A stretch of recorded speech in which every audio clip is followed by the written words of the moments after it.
the resignation of the International Cricket Council's chief executive officer, Manu Swani, because he's especially his handling of the Khwaja, Imran Khwaja,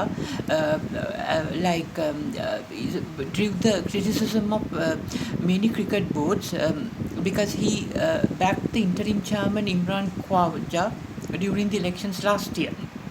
So actually, the Mr. Swani is the former CEO of Singapore Sports Hub and serving as the managing director of ESPN Star Sports for 17 years. And he's also related to the audit committee of the Manchester, United Limited. Now the thing is this with regard to the Khwaja, Imran Khwaja elections in the International Cricket Council. I remember several years ago, before the Easter Carnage took place in Sri Lanka in April 21st, 2018, somewhere between 2016 and 2017 in Udahamulla, it's close to Delkanda in Station Road of Delkanda in Udahamulla area. It's a by-lane from the Delkanda junction. Once you pass the Delkanda junction and enter the Old Casper Road towards Kattia junction, over a small bridge, when you go, it's called the Station Road, and then you get another small lane towards your right, and the former Sri Lanka's minister Susil Premajantha's mansion house is located there. Because I remember when passing that house, in the corner there was another mansion, like 4-story, like a huge, like a stretch of house, in which there was like a request for me to do a class for a student named Khwaja from Amal International School. As far as I remember, he was a member of a big Muslim family with a brother and several sisters, or step sisters as well.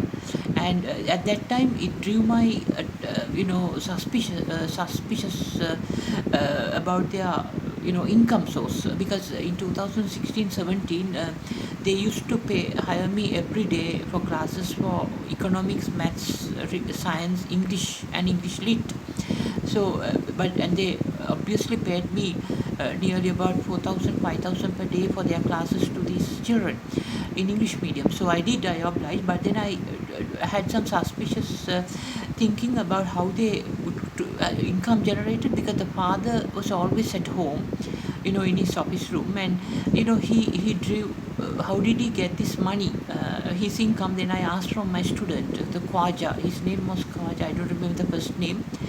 He was in grade 9 at that time, as far as I remember. He was a good student, and I asked for means about the income source of his family, because just for curiosity of purposes, I never knew about anything more than that. But then he said, "Sir, my father gets money from quota during 2016-17, just before the Easter Carnival." Then I asked, "What's the business that he does?"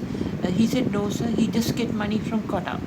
Then I asked, how can that be? Because without doing a business, he gets money, and he has he had several luxurious vehicles, including a Jaguar vehicle, and this house had been rented out for a massive amount by him, and he had moved subsequently to another Athulkote or Pitakote location later. Now he's not there. But then I told just because of my curiosity, he told that his father does YouTube preaching about Islam. Then I said, I like to learn Islam a little bit from your father, because I'm really interested in learning. Then he said, okay, I'll talk to my father and let you know, sir. Then he was a very good boy, and then his father later asked me to learn Islam under him, and I also obliged. And every day after the classes, about 1 hour or half an hour, his father, who is like to be a businessman, but he had a YouTube channel with all cameras, equipment at this Udahamulla house. So he taught me about Islam and how the Prophet Muhammad evolution came and various principles, and then I also followed. I took notes also, and I learned a lot about Islam religion, because to respect the others' religion is a must under Gautama Buddha's teaching. So, but I have found that still the income source of his father was not disclosed. But then his son Khwaja told me that his father drew massive income from quota. just before the Easter carnage. And he also told me, if you want, sir, you tell my father, he can send you to Qatar. I said, no, I'm not interested. I always will be in Sri Lanka till I die as a teacher. Then he said his brother, step-brother, is also in Qatar drawing massive salaries. And in fact, during one of these days, his brother has sent money. I told him, why don't you buy a new phone then, because his phone was his own phone. And then he told his brother in Qatar to owe the phone at that moment itself, I think using Instagram or some other social media, as far as I remember, to send him money to buy phones for all his step brothers, step sisters, and his brothers and sisters. So then, accordingly, later he showed his new phones that he bought for his family, brothers and sisters. So actually, this was a major issue, because it was revealed that the funding for the Easter carnage, those people who did the operation in Sri Lanka, in Dematagoda, Kolonnawa, Vallampitiya, came from Qatar. So this must be investigated with related to this family who lived there. And also how they put advertisement on the paper to attract my services before in 2016-17 period, before the Easter carnage, and thereafter, continuing the classes until 2017. And just before the Easter carnage, I think somewhere late 2017 or 18, early 2000 January, I think due to some reason, had to stop classes for them. But then nearby, Mr. Susil Pemajanta's mansion, about a 4-storied, huge, luxurious house mansion. It's not a house; it's a mansion, was there. And subsequently, another priest, a Buddhist, and not a Buddhist priest, he's a Hindu priest, but he's a Buddhist person who is a dual Buddhist monk and a Hindu priest type person. But he more prominently a Hindu priest who had bought the house from Mr. Susil Premajanta, who had transferred it to his son, and then he also wanted to learn teach English for his son, this priest in that former Susil Jayanta's mansion. Then accordingly I obliged, and not his son, really his brother, little brother, the priest brother. So then I taught him, and then at that moment his elder brother, the Hindu priest, so-called Buddhist and mixed Hindu priest, showed his house to me.